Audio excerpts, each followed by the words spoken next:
Сайн байцгаана уу хүн түзэгчтэй. Өнөөдөр манай de facto нэвтрүүлгийн зочноор Чили улсын хамгийн том дэсийн үйлдвэрийн гүйцэтгэх захирал ноён Нельсон Пизарро оролцож байна. Нельсон Пизарро, Чили улсын Коделко компанийн ерөнхийлөгч. Нельсон Пизарро нь Чили улсын их сургуулийг уулуурхаан инженерийн мэргэжлээр төгссөн бөгөөд 50 гаруй жилийн турш уг салбартаа тасралтгүй ажиллаж байгаа ариун туршлагатай хүн юм. Тэрээр өнгөрсөн хугацаанд Чили улсын эдийн засагт чухал нөлөөтэй уулуурхаан олон төслүүд дээр хувийн болоод улсын салбарт ажиллаж байжээ.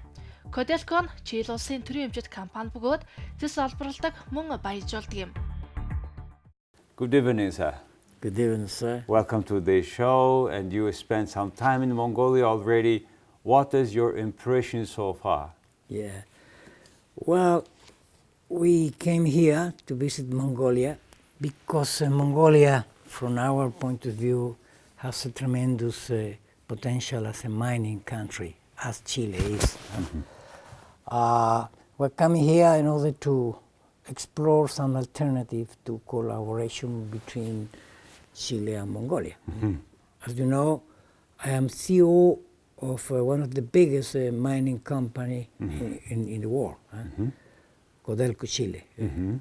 And during this day, I have had the opportunity to visit some mining activities. So I have a very nice and very good impression, not only because the potential ore body that can be found here in Mongolia, but mainly for the people. I have a terrific impression, very good impression about the level, the Mongolian level.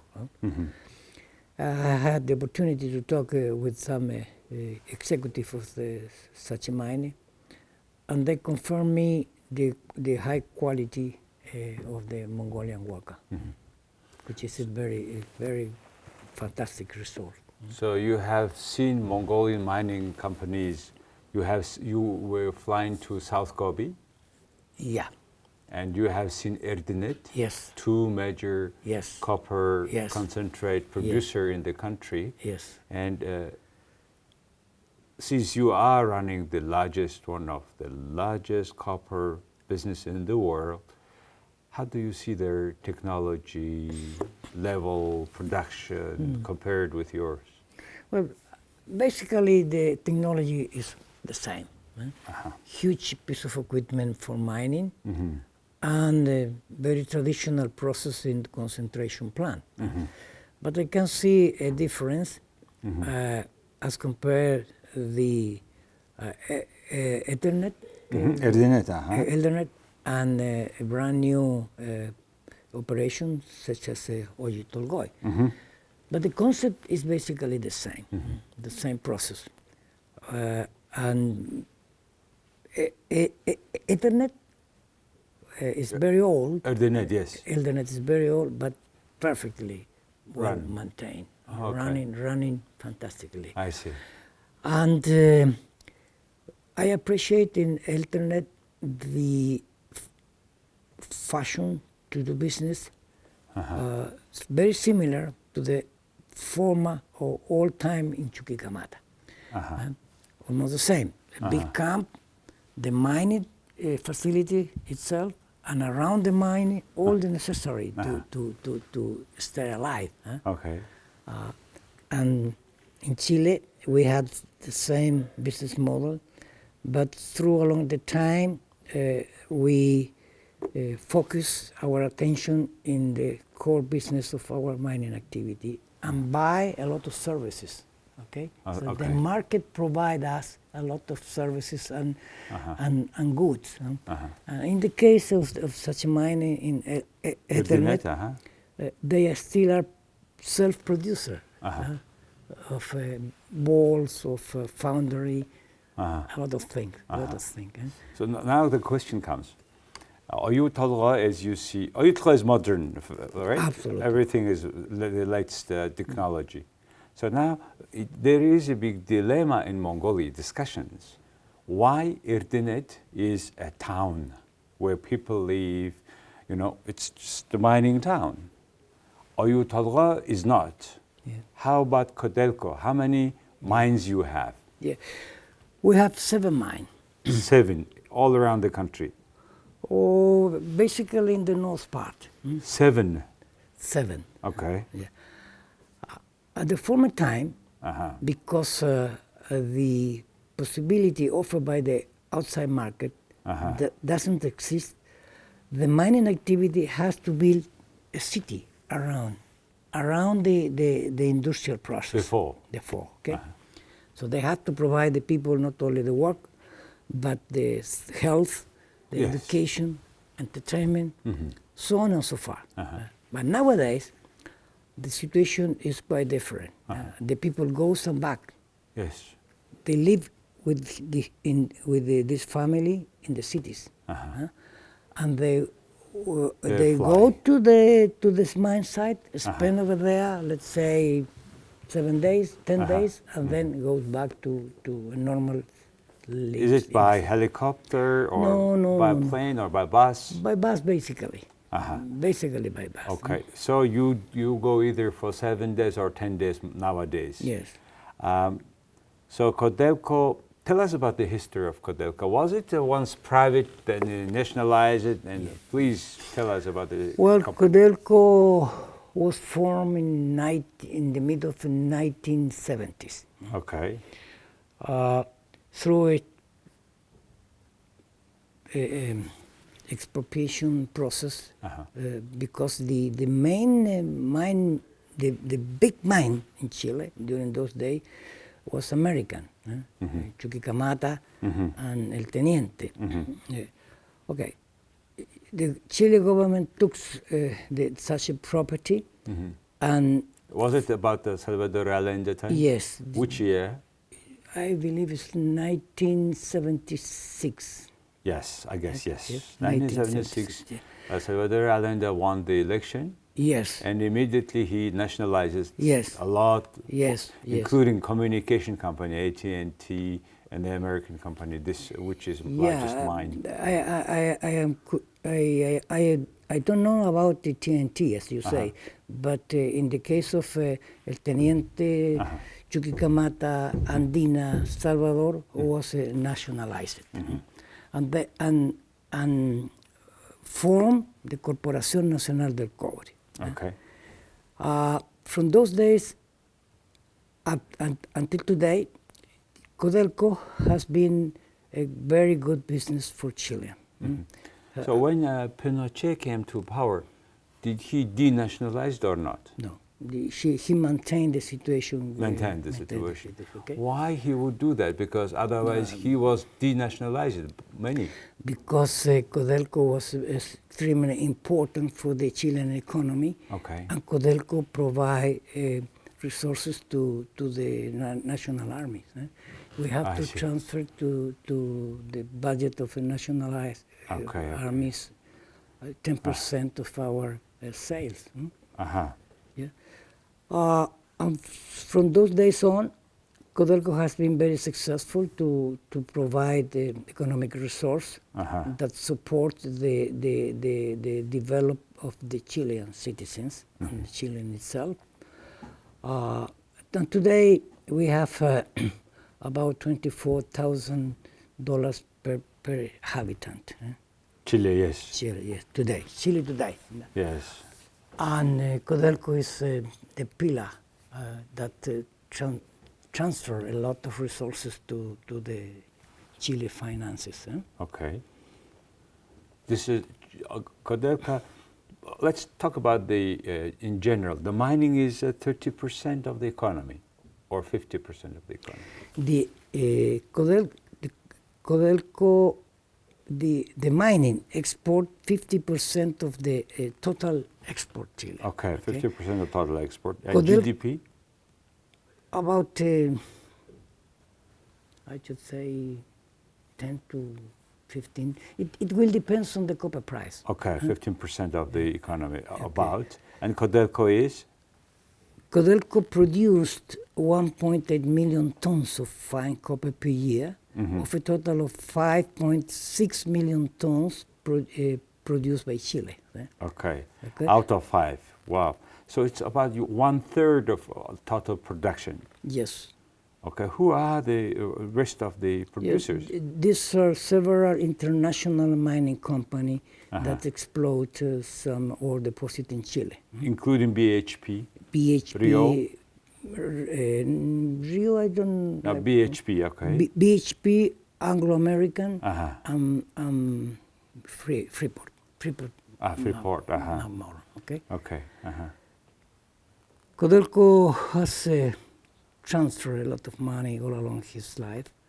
In the last decade, to 2007 and 2017, Codelco has provide more than $41 billion to the Chilean finances.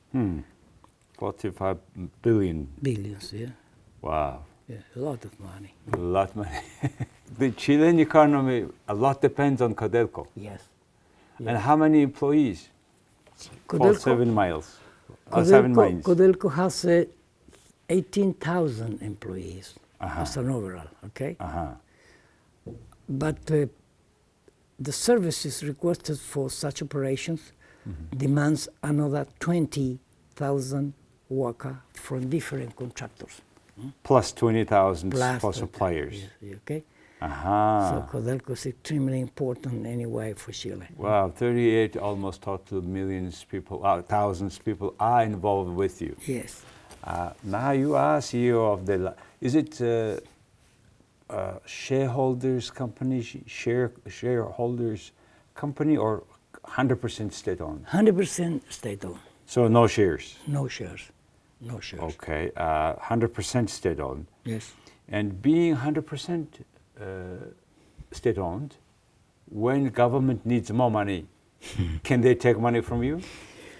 Well, Codelco has a very unusual dividend politics. In fact, the taxes that Codelco has to pay is about 62% of the profit. 62% of the profit are paid as tax. An additional of that, we have to transfer to the Chilean finances 10% of our sales. You see? So Wow. this is the reason why all the capital investment requested for Codelco to maintain the sustainable capital or to develop brand new project basically are provided from the banks, international banks. But Codelco is under the umbrella of the sovereign bonus of Chile. So the Republicans support and cover Codelco finances. So you said the international banks are financing when you need your investment. Yes. But it's guaranteed by National Sovereign Wealth Fund. Yes. Wow. Okay. Now, can you tell us if you are aware of the total Chilean sovereign wealth fund size? I am not quite sure. No. Okay. No, because sovereign wealth fund is something that you accumulate when the price is good. Oh yeah. And use for the economy if price goes down. Yes. And yet that fund is also guarantee the financing of international banks to you, right? Yeah. Okay. Yeah. If there were any cases that you had to use that guarantee, or you were always paying on time your financiers? Yeah, till today we have been able to service our debts. Okay. But we have reached such a level of debt that we have to stop.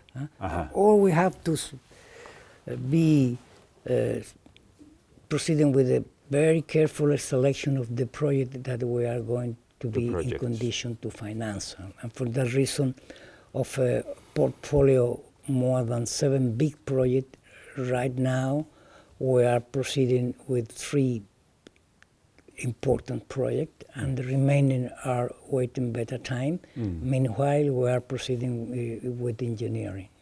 Okay, so you need now to prioritize. You said it's a huge debt, meaning if you compare as a business, is it public information, right? Yes. Yeah, okay. Then what is the foreign debt? Well, Of the company. actually, it's in the range of 14 billions. 14 billion. 1.4. 1.4. The foreign And this debt is now yeah, 1.4 billion. Yeah. What is the turnover a year? The turnover a year. The sales, you say? Yes. I should say 9. Depends on the price again. Yes. But today it's in the range of 10 billion. $10 billion. So the debt to sales ratio is, you think, good, healthy? We're in the maximum. Maximum. Okay. So Okay. yeah, the maximum. Very, very good. We're in the maximum. But Because however, we have to defend the investment grade. understand. The investment grade is our target. We are not in condition to take more debt without affecting the investment grade. Okay? Now I would like to ask questions that impacts a lot on the normal operation of our state-owned companies, Erdenet, and Erdenet in particular. Now here in a democratic country, they change power every 4 years almost. And every year, when the new power comes to the government, they immediately replaces the CEO of Erdenet. Yeah. Is it the practice? Unfortunately, it's exactly the same practice in Chile. Same practice in Chile. So it's a very complicated situation because the mining activity is a long-range activity. Activity to develop a mine need at least 10 to 12 years. Yes. Okay. So to establish a long-term strategy will take a lot of time to be implemented. So if every 4 years change the upper part of the management system, could be a revision of the long-term strategy, and probably will be changed. And this is a very disafortunate situation. And have you gone through all these changes also? Well, I have lived all these changes. You've been through. You were vice president of the company also. Actually, I am the CEO, Chief Executive Operation. I report to the board. Yeah, I understand. No, before, have you been? Oh, yeah. Before, well, I have worked for Codelco at least 3 times in the last 20 years. Okay. My first job in Codelco was between 1990 up to 97. Okay. So 6. And after that, I was hired by a private company to develop a brand new project. I spent between November 78 until April 2003. 2003, I come back to Codelco. I took the position of the vice president of the North area. 5 years later, I went out to Codelco and took another application with an international mining company to develop But is it connected with the political changes in the country? No. No. So you were. No. But now, how long are you now as CEO? Okay. I took this position in September the year 2004. September 2004. Four. So you're 11 years CEO. No, 2014. Sorry. 14, okay, September 2014. Okay. Oh, this is President Pinera had left, or what is is it connected with political changes in Chile? Well, I should say yes and no, because I am basically a technical. Yeah. I was selected through a bid process by the board. I see. So here, unfortunately, they don't. They just, out of sudden, we hear new name. That's it. And unfortunately, that person, when after 4 years finally is becoming good CEO, then they had to replace. Unfortunately. Now the other issue. You said if there was any corruption cases in Codelco recently or not? No. No. No. Well, one of the key performance guide of the new board was review all the procedures and the norms that we have to follow in order to prevent corruption and perform as a maximum transparency. You see? And during this almost 3 years, I have not see any corruption act. Have you been receiving any pressure from government, individuals, big ministers, somebody who would ask you, you buy this product? Never. If it happens, what you will do? It's not possible because I have to report all this type of conversation to the board. To the board. By You right. must, by your duty. Yes, I see. yes. Because here, that's what they do. They are buying whatever. I mean, even the internet does not need, still they were buying. And a couple times they were very curious cases, but okay, this is not for our conversation. But what I mean is it's a governance issue here in the country. So, Well, I should say that the actual board, they have spent a lot of time and they have done a lot of effort to put new regulation I see. in order to declare any relationship with the companies, with the supplier. We have to present all our family situation in order to avoid any potential way to be influenced by the supplier. You said 60% of percent tax on profit.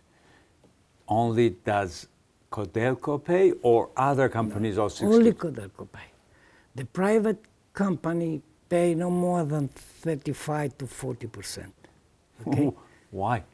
Well, because Codelco is an owner state and transfer all the profit to the state, and the state cover us, give a protection to ask it to the market the financing we need.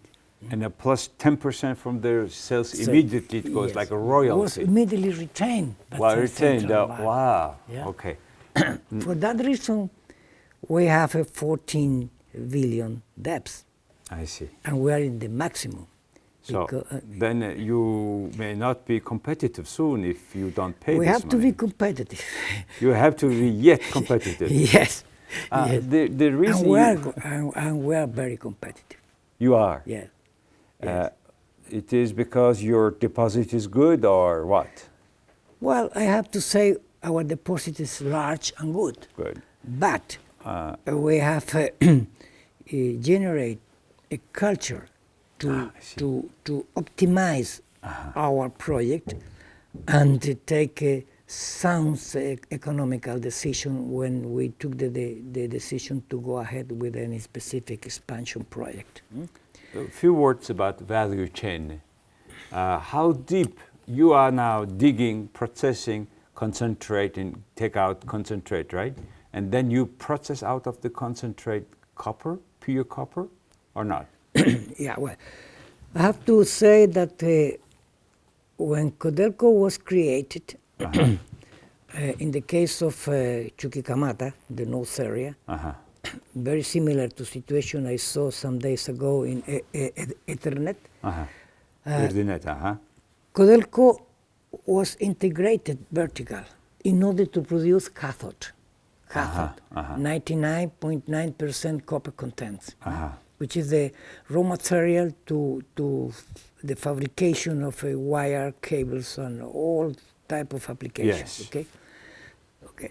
Through the time, the market offer a lot of alternative of smelting and refining. And because the profitability, the major profitability is connected with copper concentrate. When you reach copper concentrate, you have captured the maximum value. Already? Already. Yes. The transfer a copper concentrate in cathode is less minimum, not minimum, but less rentability. Okay. I see. The rentability is decreasing. Yeah. Concentrate, cathode, wire. Okay. So we have a lot of alternative to send our copper concentrate to be transferring cathode, and we do in such a way. We fulfill our smelting and refining capacity. All the extra production was sent as a copper concentrate to the market, mainly to Japan and China. You send as concentrate. How many % of concentrate goes to Japan and China? Oh, China, you say concentrate. We produce about 60% of our total production as cathode, and the remaining 40% is as a concentrate. Let me think. I think it's 600,000, 700,000 of copper concentrate. So cathode 60%. 60% of 1.8 million. Okay, of 1.8 million goes as cathode. You do your cathode copper, 99% Yes. pure copper. The remaining goes to Japan and China. Yes, and another minor proportion is smelted and refining in Chile with private smelter. Other smelters. There is also another method. In Mongolia, for example, they have certain tail of the production after concentrate. The one goes concentrate, and the other is staying, maybe from the concentrate. Huge hills they make it now, and somebody put the